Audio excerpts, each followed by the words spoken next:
I'm sure most of you have heard of Dave Ramsey. He's built a personal finance empire that uses the baby steps as his bedrock. What kinds of alternatives are out there if you're not 100% on the Dave Ramsey bandwagon? Enter the Money Guy Show with Brian Preston and Bo Hansen. Their financial system that they have to rival the baby steps is called the Financial Order of Operations. We're going to break down the Financial Order of Operations, which they affectionately call the FOO, and we're going to compare it to Dave Ramsey's baby steps. We're going to go over where they differ, what's my take, and you'll leave with a greater understanding of how to build wealth in your life. The conclusion may not be what you think, so be sure and stay all the way to the end, and all I ask in return is that you smash that like button. Let's get started. Alright, I already showed you the FOO, but let's put the baby steps and the FOO on the screen side by side so you can take a quick look at them next to each other. Obviously, the first thing you'll notice is that there are only 7 baby steps while there are 9 steps in the order of operations. So they can't be compared directly against one each other step by step, but I will show you where the steps align and where they switch order, beginning with baby step number 1. Alright, baby step number 1 is to save $1,000 in a beginner emergency fund. Now, some people might think $1,000 is impossible to reach. Some people might not think $1,000 is enough. Dave Ramsey knows that a lot of people in his audience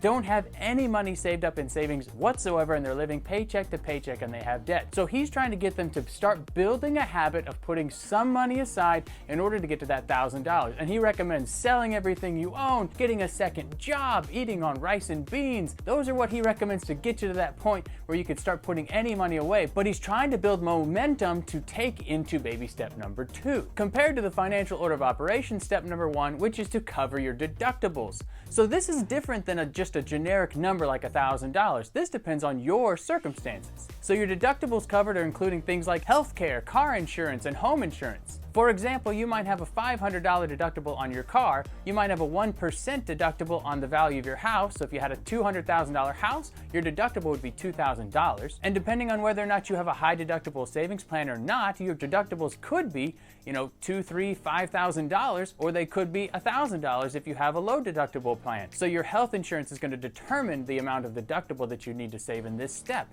It could be considerably higher depending on the deductibles you have. This does make sense to me because everybody's financial situation is going to be different. However, if somebody has significant debt and they have no money saved up in the bank, then the idea of waiting to save up, say, a $5,000 deductible for their health insurance might be very overwhelming. They may get discouraged before they even get to step 2. So for that case, a $1,000 starter emergency fund makes sense to get the ball rolling, get that momentum, and then moving on to the next step. It helps from a behavioral psychology perspective on money. And this is where Dave really stands out. A lot of his advice might not be strictly the best mathematical approach to finances and building wealth, but he does focus on behavioral changes and recognizes a lot of people have bad habits related to money. So if his advice can help you start to build good habits, get that momentum, and take the next step, then even if it's not the best financial step mathematically, it might still be the best step for you. So understanding yourself is actually a huge component of whether or not you're going to agree and ascribe to the Dave Ramsey baby steps. But I personally do like the FOO on this one. The idea of actually having my deductibles covered, that makes a lot of sense, and I like that idea. Moving on to baby step number 2. Now this is Dave Ramsey's kind of bread and butter. This is where everybody's calling him on his radio show, and this is where everybody's wondering about their debts and paying things off.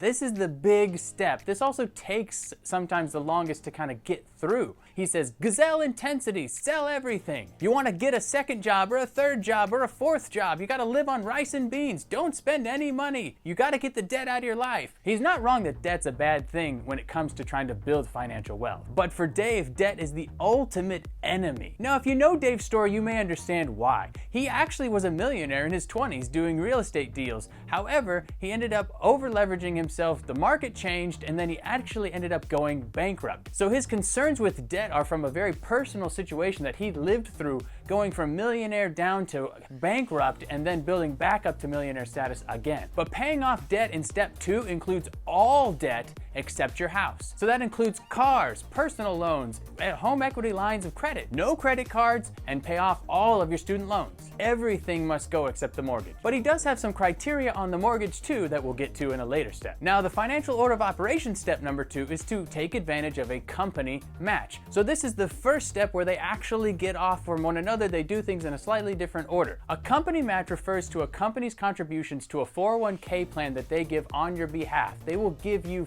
free money as a company match. If your company offers a 100% match on, say, 3%, then if you take 3% of your annual income and put that into your 401k throughout the year, then the company will add another 3% to that amount. So you will have a total of 6% of your total annual income into a retirement account. The company doubled your money right off the bat. So it's free money, 100% return on day one. You're not going to get that anywhere else. So the idea of taking advantage of this right away, as young as possible, is a huge benefit to the long-term growth of your investments. Again, on this one, I definitely ascribe to the FOO. I definitely think that you should take advantage of a company match. Now, moving on to the FOO step 3, this is where they match up with Dave Ramsey step 2 of paying off debt. However, they do say specifically paying off high interest debt. So what is high interest debt, according to the Money Guys? Credit cards are the main source of high interest debt, but you might also have other debts that have a high interest rate attached to them. Your student loans could be high interest, they could be low interest. You might have personal loans that are high interest or low interest. So how do you determine that amount? Well, in general, they actually say because you tend to have higher returns when you're younger, they actually adjust what is considered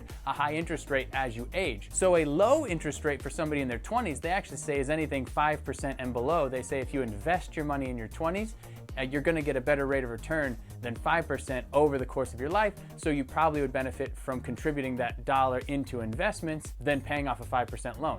In your 30s, they drop that down to 4%. In your 40s, they drop that down to 3%, and really they say once you hit your 50s, you really shouldn't have any high interest debt in your life. Now jumping on to baby step number 3, that is having a fully funded emergency fund of 3 to 6 months. Now this 3 to 6 months is your expenses, not necessarily your total budget, because there are things in a budget that include savings and other stuff, and if you're talking about losing your job and needing to live for 3 to 6 months, you're not going to be saving at the same time that you don't have any money coming in. You're just going to be spending what's in that account.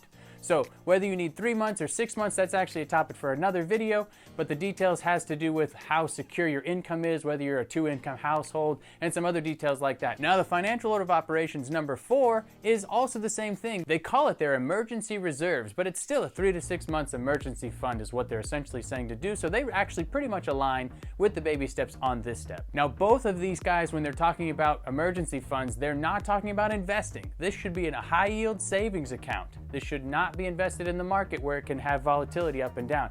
This is money you want to have on hand in cash, so don't invest the emergency fund. Keep it in a high yield savings account. All right, baby step number 4, this is where you're going to start contributing to your retirement. So you've paid off your debt, you've fully funded your emergency fund, now you start caring about your retirement. So this is the first step in the baby steps where you actually contribute to retirement and investing.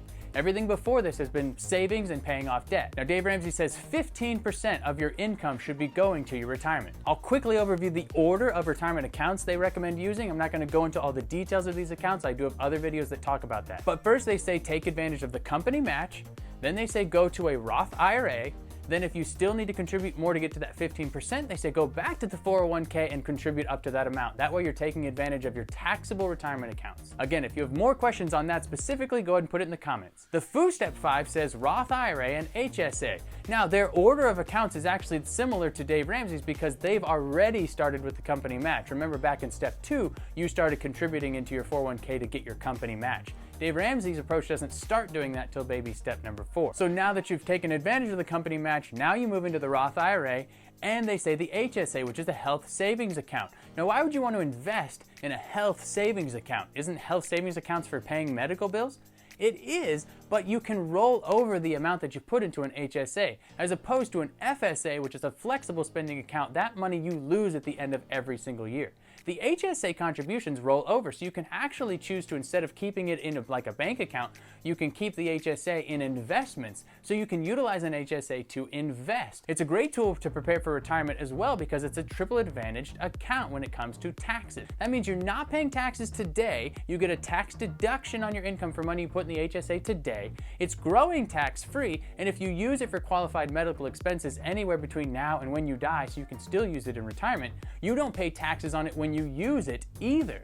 So you didn't pay taxes now, you grew tax-free, and you didn't have to pay taxes on it when you use it if you use it for medical expenses. So it's it's a great advantage to not pay taxes on that money at all. Now, Dave doesn't include the HSA in his baby steps specifically, but he does talk about it on his show about utilizing an HSA for investments and for preparing for retirement. But for him, in order to get to that 15%, you're gonna just take the money and put it back in the 401k. And then staying on the FOO, we go to step 6, which is maxing out your retirement. So with the FOO, you've taken advantage of your company match in step 2. In step 5, you're taking advantage of the Roth IRA and the HSA. And now, if you still haven't reached their recommended retirement contributions, which is actually 25%, more than Dave Ramsey recommends, then you're gonna put that into your 401k. And if you end up maxing out the 401k, then there might be other accounts like a backdoor IRA or even just a brokerage account if you still need more room to get to that amount, because there are maximum contribution levels to the Roth IRA and to your 401k. So it depends on your income and what 25% of that is. Which brings us to step 7 of the FOO, which is hyper accumulation.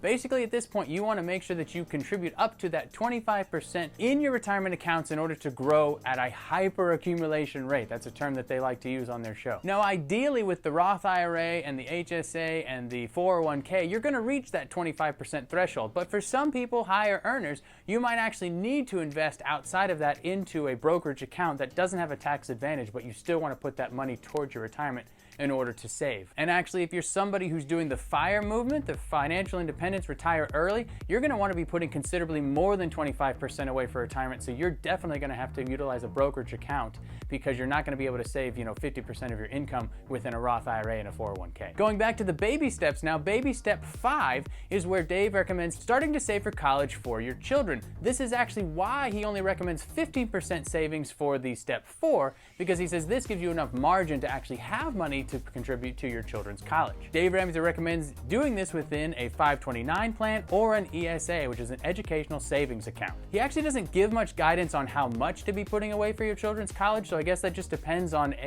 where you anticipate your child going to college and how much you can afford. Going back to the FOO, the financial order of operations, we're on step 8, and that is where they have prepaid future expenses. So this includes not only college expenses and doing something in a 529 account, but it might be preparing for things like a future child's wedding. It might be saving money towards a future car purchase that you'd like to buy. Maybe even setting up custodial accounts for the kids or trusts or other things. So this is kind of where it's just a generic, like any sort of future expenses outside of your retirement, this is the step where you start to put money towards those. But until you're putting 25% away for retirement, you're not doing any of this. And then we move on to baby step number 6, which is to pay off the house. This is where Dave says, get rid of the mortgage. You don't want to have any debt in your life at all. Baby step 6, you're completely out of debt, including the house. Now, Dave has some criteria specific to when you buy a house as well to help you get rid of the mortgage as soon as possible. His recommendation is to put 20% down on a house and not have a house mortgage for more than 15 years. He wants to keep all your mortgage and house-related expenses, including home insurance, under 25% of your monthly income. And then when you get to this baby step 6, you're gonna pay it off in even less than 15 years because you're gonna contribute to it now. Now, the financial order of operations, step 9, which is their last step,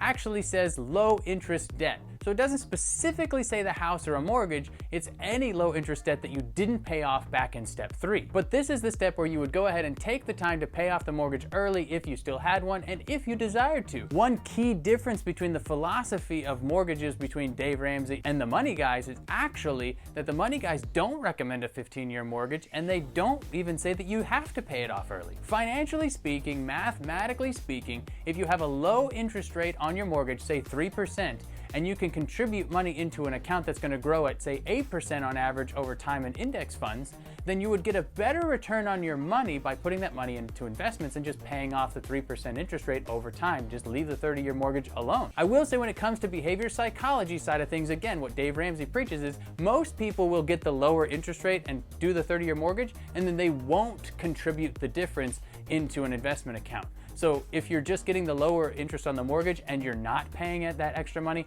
into your retirement accounts or into investment accounts, then that whole the whole model doesn't make any sense now because you're not actually taking advantage of the interest rate of the 8% growth on the money. So they call that your army of dollar bills. You don't want your army of dollar bills sitting in the house, shining their boots saying, oh, I wish I could be doing something. You put them in investments, they're growing at a better rate, they're working for you. But if you just put money into the mortgage and the other money you just spend, well, then you're not building your army of dollar bills either way. And then Dave Ramsey's baby step number 7, the final one, is to build wealth and give. Dave is huge on giving, and he doesn't actually save giving till the end. He actually will tell you as part of your monthly budget that you should be using this whole time in order to keep track of every dollar and where it's going. You should have giving as one of the top line items. So giving is just a part of your life. It's part of your routines. It's part of your habits. Then when you get to this baby step 7, because you've accumulated more wealth, you simply have the ability to give even more money away because you've built the wealth and you've taken the steps to get here. And technically the FOO does not have a step specifically for giving, but if you've ever listened to their podcast or their YouTube channel,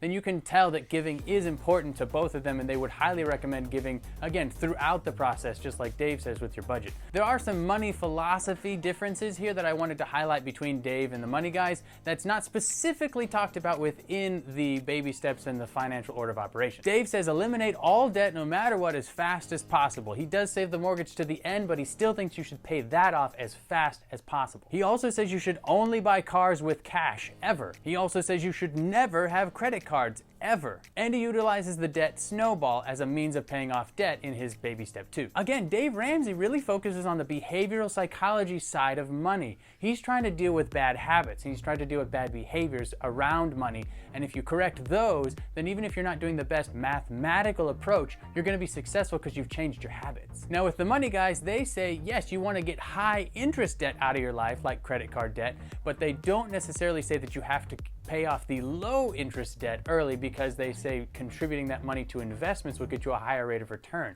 So mathematically, that's a better option, but it doesn't necessarily address behavioral issues if you have underlying bad habits that would actually prevent you from doing that. And a huge difference is when it comes to cars. They actually say it's preferable to pay for cars in cash, but if you can't, they understand sometimes you need a reliable, safe vehicle that you just don't have the cash for at the moment. So they give some guidelines on buying cars. They say 20% down, you don't want a loan for more than 3 years, and you don't want the total amount that all of your monthly payments for your cars, they don't want that to be more than 8% of your overall monthly budget.